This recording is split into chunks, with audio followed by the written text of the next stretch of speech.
మీ మోకాల నొప్పులకు ఎటువంటి సర్జరీ లేకుండా ఎపియాన్ పెయిన్ క్లినిక్ అందిస్తున్న అత్యాధునిక చికిత్స.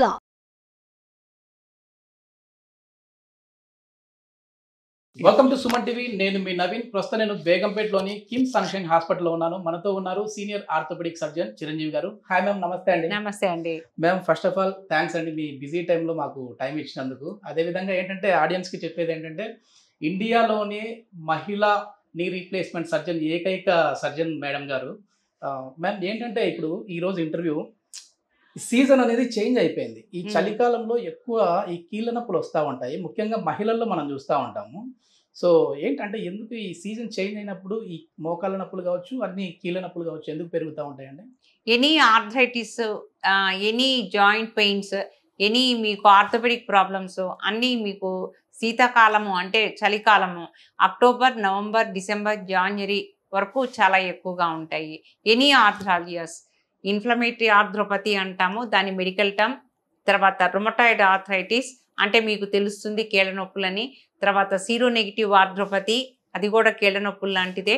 తర్వాత డీజనరేటివ్ డిసీజెస్, తర్వాత other orthopaedic problems like plantar fasciitis కానీ, డీక్వెర్వెన్స్ కానీ, ట్రిగ్గర్ ఫింగర్స్ కానీ, ఈ అన్ని ప్రాబ్లమ్స్ వింటర్ సీజన్లో ఎక్కువగా ఉంటాయన్నమాట.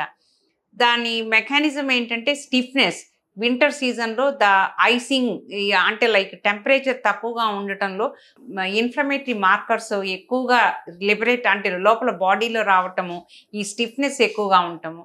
Especially rheumatoid arthritis. Rheumatoid arthritis పేషెంట్స్కి అక్టోబర్ నుంచి సివియర్ పెయిన్స్ ఉంటాయన్నమాట.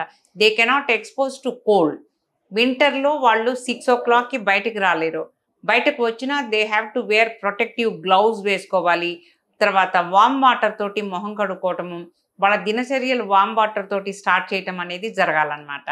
సో ఈ వింటర్లో ఎందుకు ఎలాంటి ప్రాబ్లమ్స్ ఎక్కువగా ఉంటాయంటే inflammatory arthropathy, sero negative arthropathy, reactive arthralgia, rheumatoid arthritis and degenerative conditions.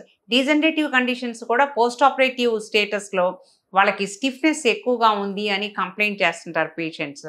అది పోతుంది. ఇదంతా టెంపరీ ఫినామినన్ అన్నమాట. నిద్ర లేచిన వెంటనే అసలు చేతులు ఇట్లా ముడిచాలన్నా కూడా ఇబ్బంది పడుతూ ఉంటారు మ్యామ్. అదే మెయిన్గా ఇది రుమటాయిడ్ ఆర్థరైటిస్ అనే కండిషను, సీరో నెగిటివ్ ఆర్థ్రోపతి అనే కండిషన్లో వాళ్ళకి పొద్దున్న లెగవగానే బ్రష్ చేసుకోవటం కూడా కష్టంగా ఉంటుంది. తర్వాత ట్యాప్ తిప్పాలంటే కష్టంగా ఉంటుంది. వాళ్ళ యాక్టివిటీస్ స్టార్ట్ చేసుకోవాలంటే చాలా ప్రాబ్లంగా ఉంటుంది అనమాట. దీన్ని మార్నింగ్ స్టిఫ్నెస్ అంటాం అనమాట. ఈ మార్నింగ్ స్టిఫ్నెస్ వింటర్ సీజన్లోనే ఎక్కువగా ఉంటుంది.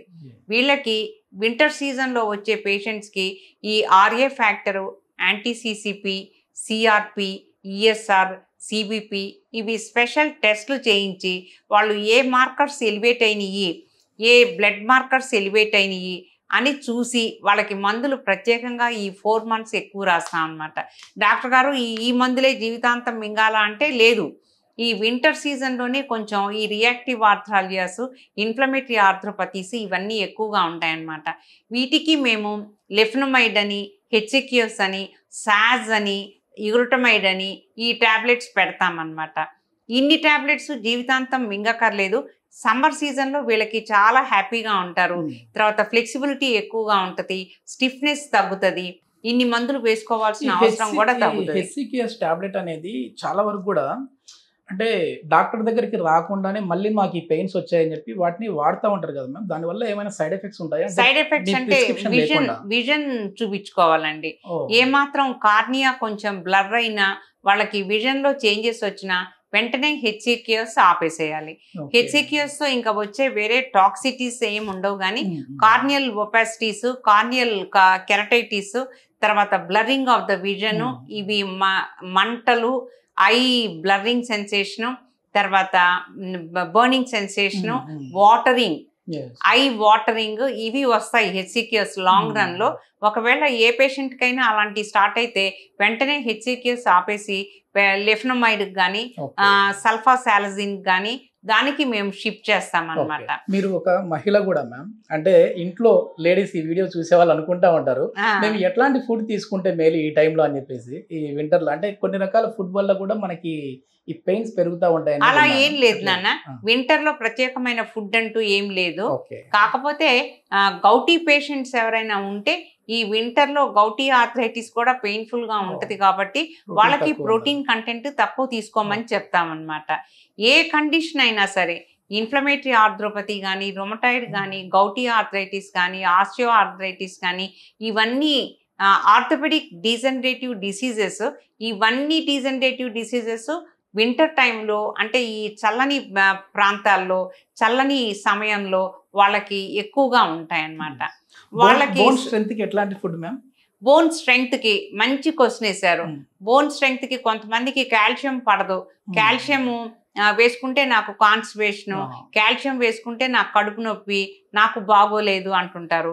తర్వాత కొంతమందికి అవగాహన ఏంటంటే, కిడ్నీలో స్టోన్ ఉంటే నేను కాల్షియం వేసుకోవచ్చా, నా కాల్షియం వేసుకున్న తర్వాత కిడ్నీలో స్టోన్ వచ్చింది.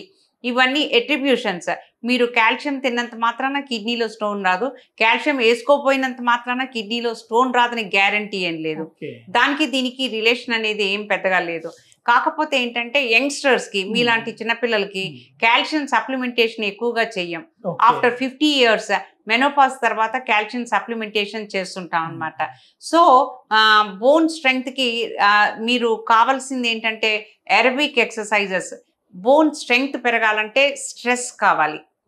స్ట్రెస్ ఉంటేనే బోన్ స్ట్రెంగ్త్ పెరుగుతుంది. మీరు నాకు అమెరికా నుంచి మా మనవడు పంపించాడండి, నేను కాల్షియం 5 ఏళ్ల నుంచి వేసుకుంటున్నానండి అని మీరు టీవీ ముందే కూర్చొని మీరు రిటైర్ అయిపోయి ఏం పని చేయకుండా ఉంటే మీ బోన్ స్ట్రెంగ్త్ పెరగదు. మీరు యాక్టివ్ ఎక్సర్సైజెస్ చేయాలి.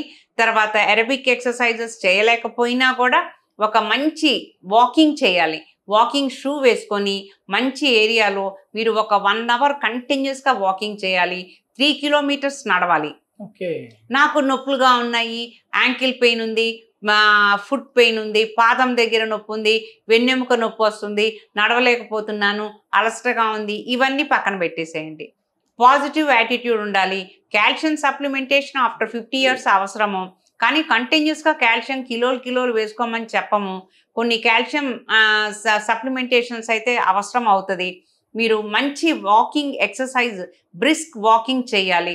వాకింగ్ చేసేటప్పుడు మంచి వాకింగ్ షూ వేసుకోండి. కావాలంటే మీకు పాదం నొప్పి వస్తే దానిలో సిలికాన్ హీల్ ప్యాడ్ అని ఉంటుంది, ఆ సిలికాన్ హీల్ ప్యాడ్ పెట్టుకొని వాకింగ్ చేయండి. స్ట్రెస్ ఉంటేనే బోన్ స్ట్రెంగ్త్ పెరుగుతుంది. మీరు కాల్షియం సప్లిమెంటేషన్ రెగ్యులర్గా తీసుకున్న తర్వాత కూడా మీ బోన్ స్ట్రెంగ్త్ పెరగలేదంటే మీరు బోన్కి స్ట్రెస్ ఇవ్వలేదని అర్థం. తర్వాత మీరు అడిగిన ప్రశ్న, ఏ పదార్థాల్లో కాల్షియం ఎక్కువగా ఉంటుంది? ఎనీ డైరీ ప్రోడక్ట్, చీజ్ కానీ, కర్డ్స్ కానీ, పన్నీర్ కానీ, green leafy vegetables, dal combinations, ఇలాంటి వాటిల్లో నట్స్, ఆల్మండ్స్, కర్డ్స్ లో ఉంటుందండి. తర్వాత చీజ్ లో ఉంటుంది, తర్వాత పన్నీర్ లో ఉంటుంది, green leafy vegetable dal combinations లో ఉంటుంది, నట్స్, ఆల్మండ్స్, వాల్నట్స్, వీటిల్లో అంతా ఉంటది. సో ఒక డైరీ ప్రోడక్ట్ మీరు తినాలి. ఫ్రెష్ ఫ్రూట్ తినాలి. రోజు ఒక అలవాటు చేసుకోవాలి, ఫ్రెష్ ఫ్రూట్ తినాలి. నట్స్ మీ సప్లిమెంటేషన్ లో ఒక పార్ట్, ఎవరు మర్చిపోవద్దు. నట్స్ తినాలి. థ్యాంక్ యూ మ్యామ్, చాలా మంచి ఇన్ఫర్మేషన్. ఓకే అమ్మా.